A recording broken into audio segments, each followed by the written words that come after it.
You're listening to Entrepreneur Encounter, the podcast where soft skills meet real talk for creative business owners who are building with purpose.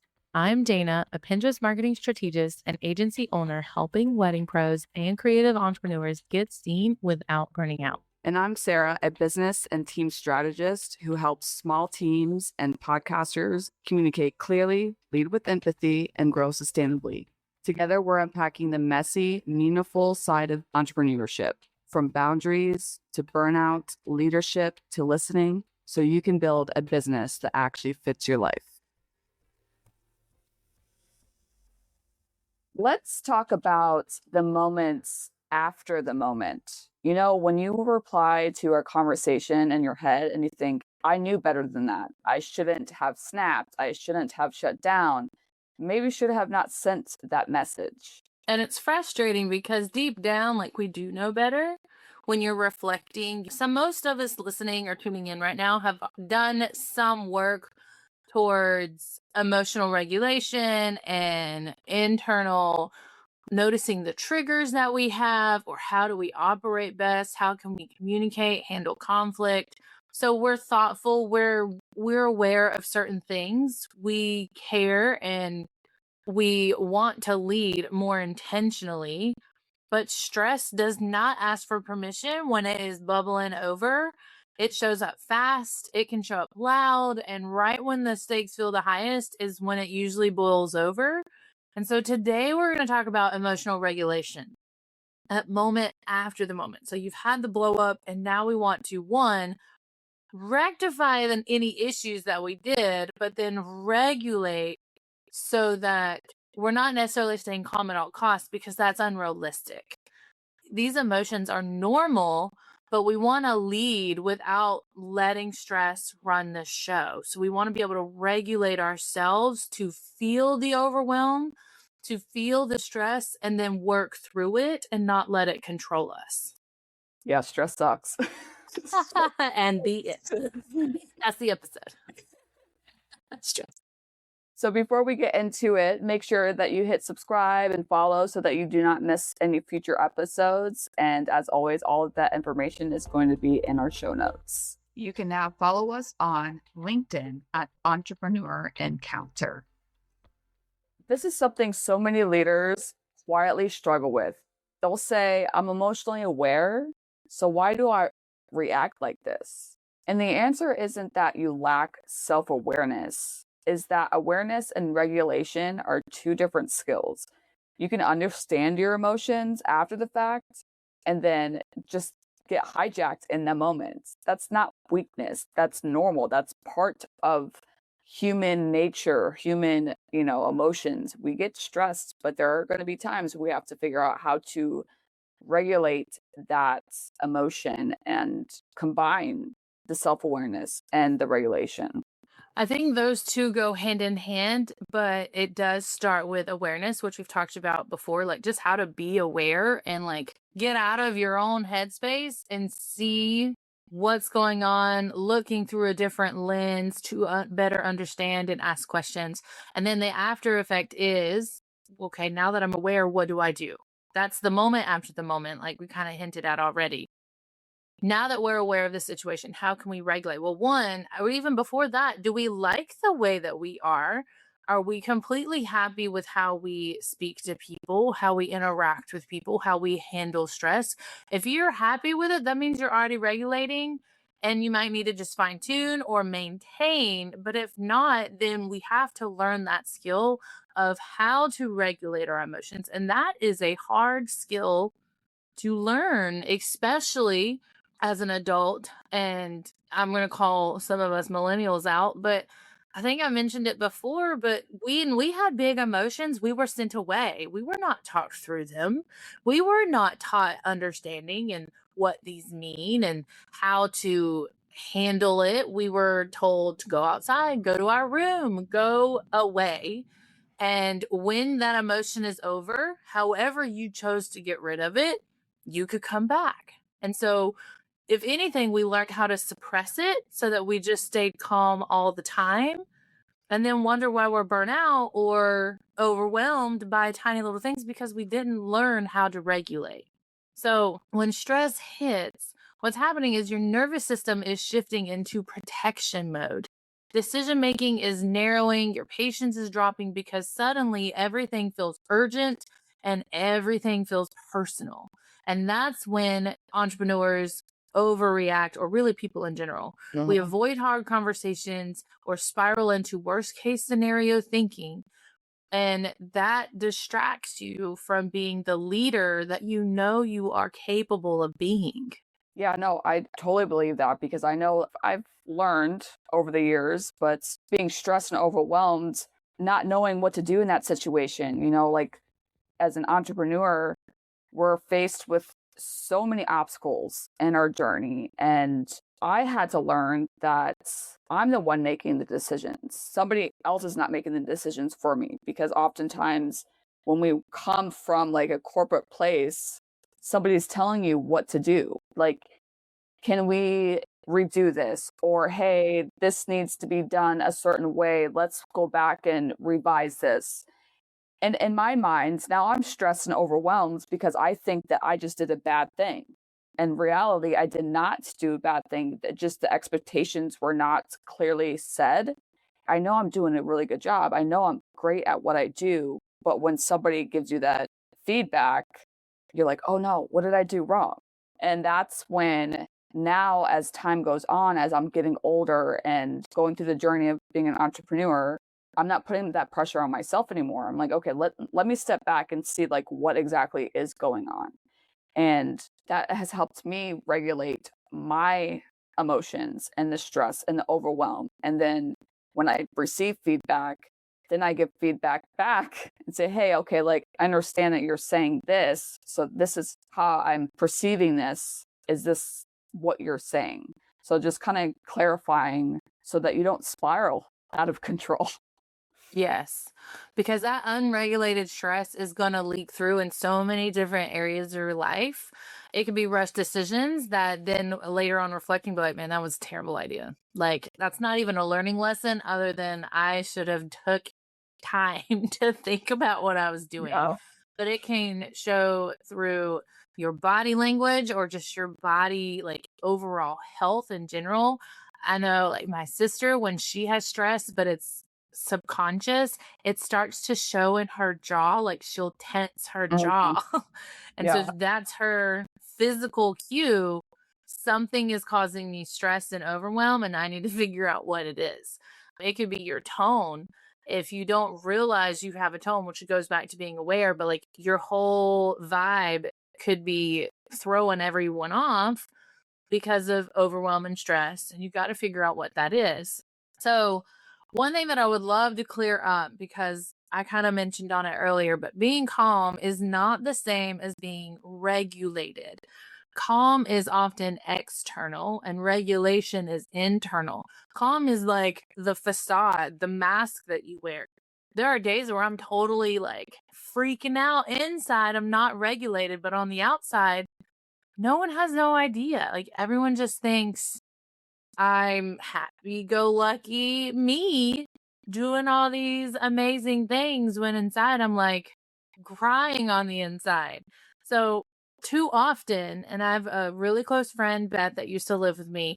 She was like, you always look calm and you always look like you're handling everything. But silently, like I was suppressing frustration, anxiety, sometimes resentment towards different people in my life because I felt like I was communicating to the best of my ability and that just wasn't happening, or I was continuously being let down. And so I was having a hard time regulating myself, and I was just suppressing them to kind of push through, but not in a healthy way. And but on the outside, I didn't want anybody to know. It's none of their business, is how I was framing it. And those suppressed emotions do not disappear. If anything, they come out later, louder and harsher and with a much sharper tone than if I had just handled it when I first felt it. Probably still would have been a hard, difficult conversation, but it wouldn't have been nearly as bad. Oh, no, I totally relate. Regulation means you can feel the stress without letting it drive your behavior. I know for a fact that when I'm stressed out and overwhelmed, my tone comes off not great, like at all. I look calm, but when I verbally start to talk, you can clearly tell that I'm stressed and don't want to be in that moment. So I've had to like figure out how to regulate that. And it's tough. It's tough to figure out how can you talk without sounding like you're rude, like I'm just having a bad day. It's nothing to do with you. I think that's where the communication part comes from. Just letting people know, hey, I Yeah. might have a tone. It's not you. I'm just stressed and I'm trying to center myself. I might need a minute or just more or less disregard for the next few minutes. I tell Oh my yeah, kids that. I'm I've like, done that I'm too. stressed. I'm putting myself in timeout. Like I tell you guys to go to timeout and like breathe and let it go. Yeah. It's challenging, it's hard. And then going back to, your business, and if you have a team and the people that you work with, how do you show up for them? You got to stay connected to your values, even when your nervous system seems to not want to do that at all. Like, you know who you are, you know what your values are, you know why you're doing what you're doing, but having those difficult conversations, depending on who you are, like for me, like I have to verbally say things, even though my tone might be off, just to get it out, just to kind of word vomit. Sometimes I cry. That helps me regulate my nervous system. It does. Like You got to that's let it out. let it out. You hold something in, it's not going to be good for anybody, especially yourself.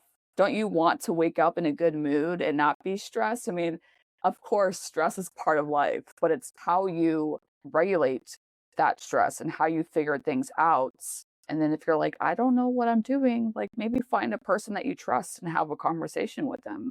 I think by starting by grounding yourself, like asking more questions, taking ownership, like you can't control what someone else does. You can still be upset by it, but you don't have to let it control you. You are only in control of how you react, how you respond, how you handle things, how you wake up and start your day, how you end your day. The questions, the ownership, that allows you to have a steadier voice, a steadier influence with your team, with your clients. And the sooner that you speak up about these things instead of hiding it like it's a mistake, because it's not, your team will flourish. If you continuously are in a dysregulated state, your team is going to go into protection mode or they're going to go in flight mode and they're just not going to work with you anymore. And then you're going to be a team of one. And then suddenly you're dealing with all of that miscommunication, hesitation, disengagement. Like these things aren't just about self care, it's infrastructure for your whole team, your whole department. If you're on a professional setting, like this is an infrastructure thing that needs to be implemented across the board. Oh yeah, definitely. And if I'm working with you, I would rather you come to me and say, "Hey, like I'm having a bad day. If I come off this way, it's nothing to do with you." I'd rather you be open with me than not, because then now, like that's another trickle effect. Like if you go into the workplace or you're with your partner recording a podcast or whatever, like there's that communication so that the other person kind of has an understanding of what they're walking into. Like if we get on a recording for an episode and either Dana and I are like, hey, like I need to breathe for a second before we hit record because I'm not having a good day, like then you can take a moment and then, talk it out and then go on about your work. So having that open dialogue definitely helps. It's definitely made a difference in like how I show up through working, like venting to other people. I've learned to pause however long I need to. I don't pause like indefinitely and never bring it back up, but I have learned to pause to like, am I just reactive, like overreacting, or is this a cycle that I'm no longer want to be going through? Like, I can't break the cycle if I don't take enough time to like back up and pause and then internally naming, I'm feeling pressured. I'm feeling frustrated. I'm overwhelmed. Honestly, I don't have a big team. I do have a co-working space and the people there are amazing. I have Sarah in there, but sometimes I just need to get it out quickly. And so I use AI tools for that. I'm not even going to lie. It's a tool. So I have a like therapy level ChatGPT where I just go to vent because I have to pause long enough in some instances where it's just me and like I'm just annoyed and it's not something necessarily I need to fix. It's just in the moment. Ugh. So I will voice talk, word Mhm. vomit, whatever you want to call it, into this chat, and it helps me regulate. Like it walks me through. It has told me like this is a bit extreme. They're not meaning like it doesn't seem like this is what it is. This that neutral third party analytics. Other times it gives me like breathing techniques that I can try to move through it and to recenter myself and regulate my body, not just my thoughts. So it walks me through that, which is funny. I know that sounds funny, but it helps and it has helped quite a bit actually. It's also trained. I feel like I need to say that. But if I get to a point where it's too negative, it is told or it is given approval or whatever to tell me that I need to speak to someone else and ChatGPT is no longer able to help me. But like that regulation, it starts with your nervous system and using whatever tools and resources you have. If you feel like you don't have a co-working space, you haven't found a virtual community, start there and work your way up. Maybe even ask it, do some research to find them. There's so many amazing communities online that they will show up and be there with you every step of the way. Yeah, I believe what you say, Dana. Like finding the community. Yeah, it could take some time, but it's finding that the person or people to help you get through what you're going through. Leadership maturity isn't about never reacting. It's about recovering faster, repairing what you need and reducing how often stress is going to show up. This is a skill like any other skill. It's going to take time. It's going to take practice.